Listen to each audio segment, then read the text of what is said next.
Good morning বন্ধুরা, তোমরা সবাই কেমন আছো? নিশ্চয়ই ভালো আছো। আর আমিও খুব খুব খুব ভালো আছি। আর বন্ধুরা, তোমাদের সাথে কিছু কথা শেয়ার করতে এলাম, আমার মনের কথা। তো তো ভালো করে রাখি। তো আমার মনের কথা, আমি জীবনে না অনেক ঠকেছি। বেশিরভাগ ঠকেছি নিজের মানুষের কাছ থেকে, অনেক ঠকেছি। তো তার জন্য এখন আমার ঠকতে ঠকতে না দেয়ালে পিঠ ঠেকে গেছে। আমি প্রথম যে মানুষের সাথে মিশি না, প্রথমেই যে মিশি না আমি একদম সাদা মনে মেশি, মানে তার খারাপ ভালো সত্যি প্রথমে কোনো মানুষের সাথে মিশতে গেলে প্রথমেই তার বিষয়ে খারাপ কথা বলা নয়, একটা মানুষের সাথে মেশা, তার সাথে বেশ কিছুদিন মেশা, বিশ্বাস করে মেশা, তার সম্বন্ধে জানা, ভালো খারাপ এরকম ভালোও অনেক হয়েছে, মনে হয়েছে খুব ভালো, আরও ভালো। আর কিছু কিছু মানুষ বেরিয়েছে আমাকে স্বার্থে কাজে লাগিয়ে নিয়েছে, নিয়ে বলেছে,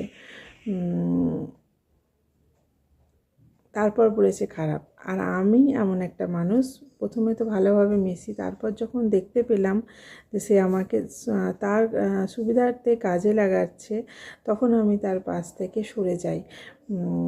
সরে যাই বলতে ভীষণভাবে সরে যাই। আর কি বলবো, মানে আমার দেয়ালে যখন পিঠ ঠেকে যায় না, তখন আমি সরে যাই, আমি আর তার আশেপাশেই থাকি না।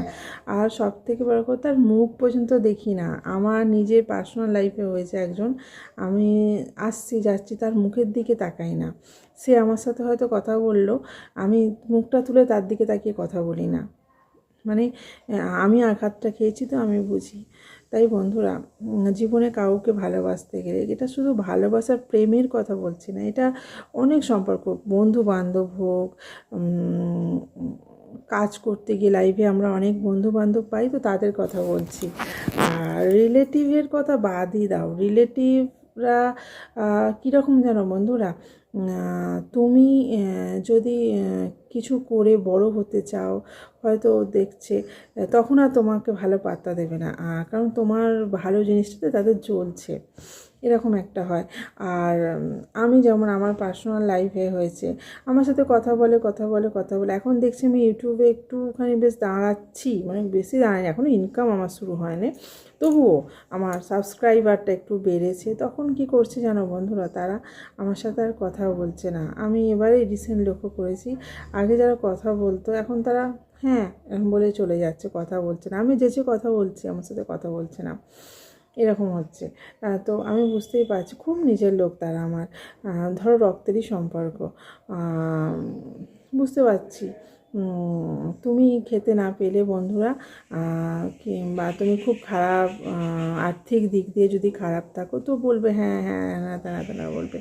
যখন দেখবে তুমি একটু ভালো মন্দ খাচ্ছো, ভালো মন্দ পড়ছো, তখন দেখবে আর তোমাকে তারা পছন্দ করছে না। কেন বলো তো? এটা হতে থাকে, এটা সবার সাথেই হয়, দেখবে তোমরা বন্ধুরা, দেখে নেবে। আর আমি হচ্ছে এমন একটা মানুষ, প্রথমে মানুষকে বিশ্বাস করে মিশে যাই, তো যারা ঠকাবার তারা ঠকিয়ে দিয়ে স্বার্থে কাজে লাগিয়ে চলে যায়, যারা ভালো তারা থাকে, তারা এখনও আছে, সারা জীবন থাকবে, এরকম হয়। আর বিশ্বাস করো বন্ধুরা, আমি না লোকে যখন বন্ধু করি, তখন না আমি তার ভালো, যেটাতে ভালো হবে আর কি, সেটাই বলি, সব সময় সেটা বলি যে এইটা করো না, ওইটা করো না, এটা করলে খারাপ হয়। তারপর আমি দেখি আমি খারাপ হয়ে গেলাম। আমি তাদের কাছ থেকে অনেক খারাপ খারাপ কথা, যে কথাগুলো শুনলে বন্ধুরা মানে চোখে জল এসে যাবে, এত বাজে কথা, সেগুলোও আমি শুনি।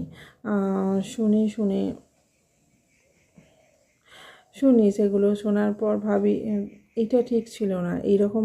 তো আমার এই করতে করতে বন্ধুরা, আর মানে আমার শিক্ষা হয়ে গেছে, আর নয় কাউকে মনের কথা নয়, কাউকে কোনো কথা নয়।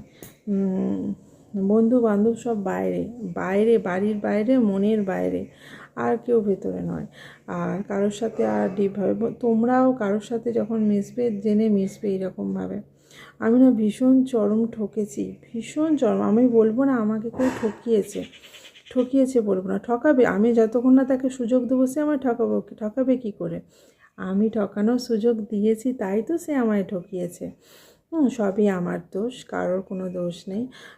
তাই আমার মতো যদি না ঠকতে চাও, অনেক খারাপ খারাপ কথা শুনতে না চাও, তো কাউকে নিজের বানানোর আগে দুবার ভেবে বানাবে। আমি যেমন এইসব দিক দিয়ে ভাবি না, না ভেবেই করে ফেলি, সেই রকম। আমাকে কিন্তু সবাই সাবধান করে, আমার বাড়ির লোকেরা আমাকে সাবধান করে, কী হবে, কত দূর কী করবে, এই করবে, এরকম ভেবে ভেবে না আমি করে ফেলি। তারপরটা পরেরটা নিজে বুঝতে পারি কি হচ্ছে না হচ্ছে। তো যাই হোক, কারোর ভালো বলতে যেও না বন্ধুরা। বলে না, পরের ছেলে পরমানন্দ, যত ভালো, যত উচ্ছন্নে যায় তত ভালো, একটা কথা আছে না? তো পরের ছেলে পরের মেয়ে সম্বন্ধে ভালো সাজেশান দেওয়ারও দরকার নেই, কিছু করার দরকার নেই। কী বলো তো বন্ধুরা, আমি তো টিউশানি করি বাড়িতে, আমার স্টুডেন্টদেরকে কিছু ভালো কথা বলে বলে বলে বলে না আমার অভ্যাস হয়েছে। আমি সবাইকেই বলে এই করো না, ওই করো না। যাই হোক, আমি গালাগালি খাই প্রচুর। তো আমার জীবনে তো এটা প্রচুরই হচ্ছে। তোমাদের জীবনে এটা এরকম কি হয়েছে কোনো দিন? আমাকে কমেন্টে জানাবে। আর আসল মোদ্দা কথা হলো, কাউকে কোনো কিছুতেই ঠিকঠাক বোঝানো ঠিক নয়, ঠিকঠাক সাজেশান দেওয়াটাও ঠিক নয়। সে যেটা ভালো বুঝবে সেটা করবে। আর ভালো মানে কারোর ভালো চাইতে গেলে নিজের খারাপটা আগে হয়, এটা আমি খুব ভালো করে বুঝে গেছি। আর ওই জন্য আমি ঠিক করেছি কাউকে ভালো সাজেশান আর দেব না। আর কাউকে মনের গভীরে যে ভালোবাসার জায়গাটা বসানো, আর কাউকে বসাবো না। আর কি জানি আমার শিক্ষা হবে না আবার আমি আছাড় খাবো। তোমাদের কি মনে হয় বন্ধুরা? তোমরা আমাকে যারা চেনো তাদের কি মনে হয় যে আবার আমি আছাড় খাবো, আবার আমি লাথি খাবো? তো কি মনে হয় একটু বুঝে শুনে আমাকে বলো তো, একটু লাইক কমেন্ট একটু করো। আর কি বলবো, আমাকে একটু বলো আমার কি করা উচিত। চলো টাটা, আবার আসবো আমি।